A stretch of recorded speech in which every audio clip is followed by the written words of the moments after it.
आप देख रहे हैं इंडिया टाउन न्यूज, भारत की बात। जानकारी मिली है कि यहाँ पर कंपोनेंट मशीन जो होती है वो नहीं। राजनांदगांव की जिला अस्पताल में अब तक नहीं लगी कंपोनेंट मशीन, मरीजों को बाहर भटकना पड़ रहा। ब्लड से प्लेटलेट और प्लाज्मा अलग करने वाली मशीन की वर्षों से कमी। CSR फंड से हो सकती है 20 लाख की मशीन की खरीदी, फिर भी उदासीन प्रशासन। सोशल मीडिया में आए दिन स्वास्थ्य विभाग के पोल खुलते हैं। कभी हॉस्पिटल में लाइट नहीं होने के कारण मरीज जो होते हैं उनका इलाज डॉक्टर टॉर्च के सहारे करते हैं, तो कभी ये दिखाया जाता है कि मरीज को बोतल चढ़ते रहता है और स्टैंड ना होने के कारण उनके परिजन जो रहते हैं वो बोतल पकड़ के खड़े रहते हैं। और मैं यहाँ मौजूद हूँ ब्लड बैंक के सामने, आप देख सकते हैं यहाँ की ये जानकारी मिली है कि यहाँ पर कंपोनेंट मशीन जो होती है वो नहीं। आपको मैं बता दूं, कंपोनेंट मशीन वो होती है जिससे ब्लड से प्लेटलेट्स और प्लाज्मा को अलग किया जाता है, और ये मशीन यहाँ पर नहीं, जिसके कारण मरीजों को बहुत ज्यादा परेशानी होती है, क्योंकि जो ब्लड से निकलते हैं प्लेटलेट्स और प्लाज्मा उसकी बहुत बीमारियों में यूज होता है, यहाँ पर नहीं है। तो आइए यहाँ के जिम्मेदारों से, यहाँ के मरीजों से, इसके साथ यहाँ के डॉक्टरों से जानते हैं कि यहाँ पर कंपोनेंट जो मशीन है वो क्यों नहीं है और क्या इन्होंने शासन प्रशासन से जानकारी दी है।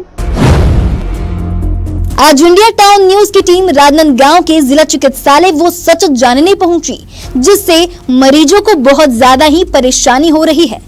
हम बात कर रहे हैं कंपोनेंट मशीन की। जी हाँ, राजनांदगांव के जिला चिकित्सालय के ब्लड बैंक में आज तक कंपोनेंट मशीन नहीं लग पाई है। आपको बता दें, ये मशीन ब्लड से प्लाज्मा, प्लेटलेट और रेड सेल्स को अलग करती है, जो गंभीर मरीजों के इलाज में बहुत जरूरी होते हैं। इसके ना होने से मरीजों को जांच और इलाज के लिए बाहर जाना पड़ रहा है, जिससे उन्हें शारीरिक और आर्थिक दोनों नुकसान हो रहे हैं। आपको बता दें, करीब 20 लाख रुपए की इस मशीन को CSR फंड से खरीदा जा सकता है।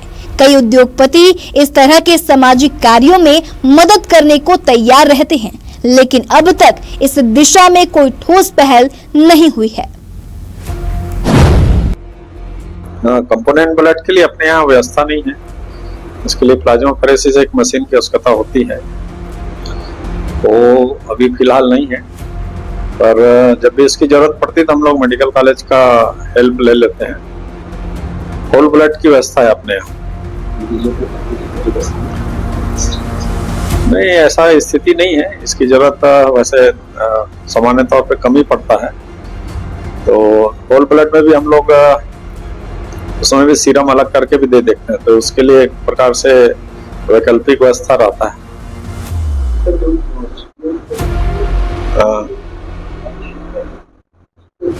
हाँ, जिसको RCC की जरूरत पड़ती है तो हम लोग मेडिकल कॉलेज से मंगवा लेते हैं, प्राइवेट संस्थाओं से भी व्यवस्था हो जाती है इसकी। ये थे जिला अस्पताल के अधीक्षक डॉक्टर US चंद्रवंशी जी, जिन्होंने ये तो स्वीकारा कि अस्पताल में कंपोनेंट मशीन नहीं है, लेकिन वो ये नहीं बता पाए कि ये मशीन यहाँ क्यों नहीं है और कब तक इस मशीन की सुविधा यहाँ के मरीजों को मिलेगी। इसके बाद इंडिया टाउन न्यूज की टीम ब्लड बैंक की इंचार्ज सुभद्रा ठाकुर के पास पहुंची। अब उन्होंने क्या कुछ कहा है, आप भी सुनिए। अब मैडम, ये है कि अभी तक ये मशीन हमको प्रोवाइड नहीं की गई है।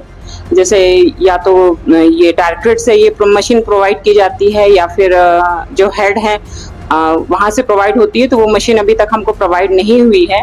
और साथ में स्टाफ की भी कमी है। अभी जो हम काम कर रहे हैं केवल होल ब्लड ही हम मरीज को प्रोवाइड कर पा रहे हैं, तो स्टाफ की भी कमी है। अगर हम कंपोनेंट्स ऑपरेशन का काम शुरू करते हैं तो उसके साथ में हमको एक्स्ट्रा स्टाफ और चाहिए होगा, तभी हम काम प्लेटलेट या FFP बनाने का काम कर सकते हैं। मरीजों को इससे बहुत ज्यादा प्रॉब्लम होता होगा, उसके में आप क्या कर सकते हैं? जैसे प्लेटलेट्स की कमी होती है, लोगों को चाहिए रहता है। यस मैडम, कुछ कंडीशंस ऐसी आती है जिसमें मरीजों में प्लेटलेट की कमी हो गई, जैसे डेंगू है या फिर ब्लीडिंग क्राइसिस में भी कई बार प्लेटलेट की कमी होने की वजह से होती है, तो उन मरीजों को प्लेटलेट की आवश्यकता पड़ती है। अब ऐसे केसेस को ऑब्वियस सी बात है कि डॉक्टर्स है या तो प्राइवेट ब्लड बैंक में भेजते होंगे या फिर एक है मेडिकल कॉलेज अपना पेंड्री, वहां पर रेफर करते हैं। सुभद्रा ठाकुर का कहना है कि मशीन लगने पर अतिरिक्त स्टाफ की भी जरूरत पड़ेगी। पहले इस विषय में ब्लड बैंक स्टाफ से चर्चा होगी, फिर इसे उच्च अधिकारियों के पास भेजा जाएगा। पहले इस विषय में जिम्मेदारों को इस समस्या से अवगत कराया गया, लेकिन अब तक इस समस्या का समाधान निकल कर नहीं आया और कब तक आएगा ये तो भगवान भरोसे है। आइए अब सुनिए यहाँ के मरीजों का क्या कहना है। हमको 3 ब्लड चढ़ा है तो हमको 1 ब्लड चढ़ने की आवश्यकता है, तो हम 1 ब्लड का इंतजार कर रहे हैं। जैसे ही चढ़ेगा हम आपको बता देंगे। तो यहाँ से क्या आश्वासन मिला कि कब मिलेगा, कैसे मिलेगा? अभी तो जानकारी तो नहीं मिला है, अभी कोशिश में लगे हुए हैं हम। जैसे आ जाएगा वैसे हम बता देंगे।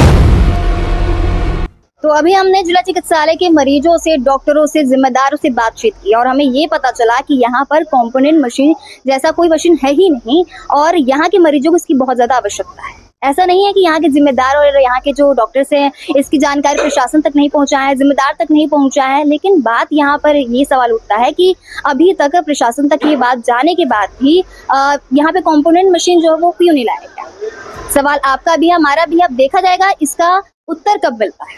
कैमरा पर्सन अवधेश यादव के साथ संजना कुशवाहा की रिपोर्ट, राजनांदगांव।